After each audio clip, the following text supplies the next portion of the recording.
श्रद्धा की कसौटी। एक साधु महाराज श्री रामायण जी की कथा सुनाते थे। उनकी कथा सुनकर लोग आनंद विभोर हो जाते थे। साधु महाराज का एक नियम था, प्रतिदिन वह कथा प्रारंभ करने से पहले हनुमान जी को कथा सुनने के लिए आमंत्रित करते थे।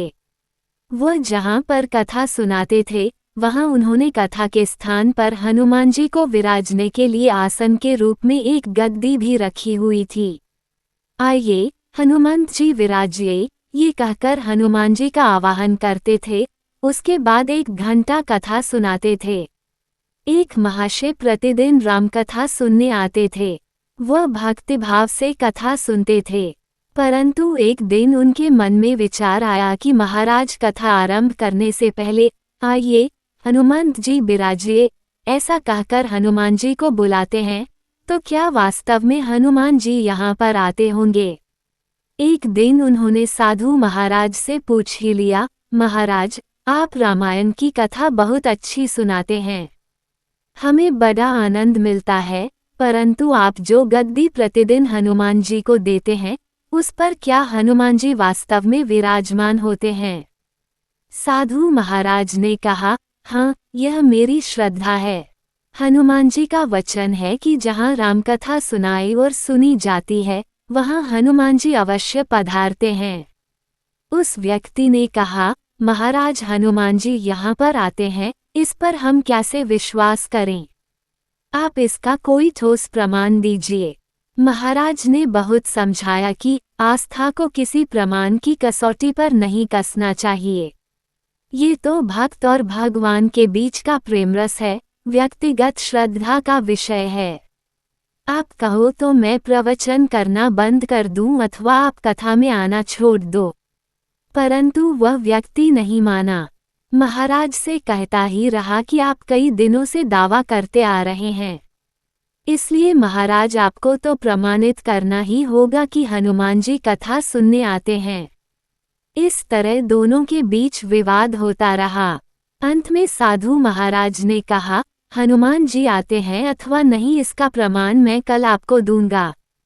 कल कथा प्रारंभ होने से पहले एक प्रयोग करेंगे। हनुमान जी को मैं जिस गद्दी पर विराजित होने को कहता हूँ, आप उस गद्दी को आज अपने घर ले जाना और कल अपने साथ वह गद्दी ले आना।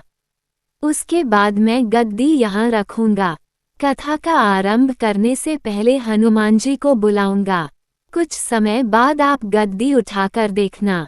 यदि आपने गद्दी उठा ली तो समझना कि हनुमान जी नहीं आए हैं। वह व्यक्ति इस कसौटी के लिए तैयार हो गया। महाराज ने कहा, हम दोनों में से जो पराजित होगा वह क्या करेगा, इसका निर्णय भी कर लें। ये तो सत्य की परीक्षा है। उस व्यक्ति ने कहा, मैं गद्दी नहीं उठा पाया तो आपसे दीक्षा ले लूंगा, परंतु आप पराजित हो गए तो क्या करोगे? साधु ने कहा, मैं कथावाचन छोड़कर आपका सेवक बन जाऊंगा। अगले दिन कथा सुनने के लिए बहुत भीड़ एकत्रित हो गई। साधु महाराज और वह व्यक्ति कथा के स्थान पर आए। उस व्यक्ति ने गद्दी महाराज के हाथ में दी। प्रतिदिन हनुमान जी को विराजित होने के लिए जहाँ गद्दी रखते थे, उसी स्थान पर वह रखी गई। महाराज जी ने आर्तता से मंगलाचरण किया और बोले, आइए हनुमंत जी विराजिए। ऐसा बोलते ही साधु महाराज की आंखों में आंसू आ गए। मन ही मन महाराज बोले, हे प्रभु, आज मेरी नहीं आपकी ही परीक्षा है।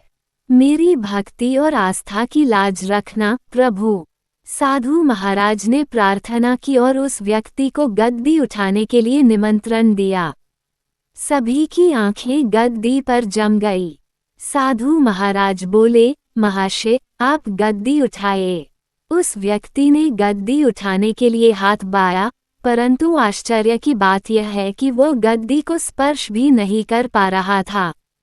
उसने 3 बार हाथ बाया, किंतु तीनों बार गद्दी को स्पर्श भी नहीं कर पाया। महाराज देख रहे थे, गद्दी उठाना तो दूर वह व्यक्ति गद्दी को छू भी नहीं पा रहा था। तीनों बार प्रयास करने पर वो पसीने से तरबतर हो गया। वो व्यक्ति समझ गया कि ये साक्षात हनुमान जी का ही चमत्कार है। और वह साधु महाराज के चरणों में गिर पड़ा और बोला, महाराज गद्दी उठाना तो दूर, मेरा हाथ भी गद्दी तक नहीं पहुंच पा रहा है। मैं अपनी हार स्वीकार करता हूँ। जिस प्रकार उस व्यक्ति ने कहा था, उसी अनुसार उसने साधु महाराज से दीक्षा ली और भगवान की सेवा में जुट गया। कहते हैं कि श्रद्धा और भक्ति के साथ की गई आराधना में बहुत शक्ति होती है। तब तक सुनते रहिए।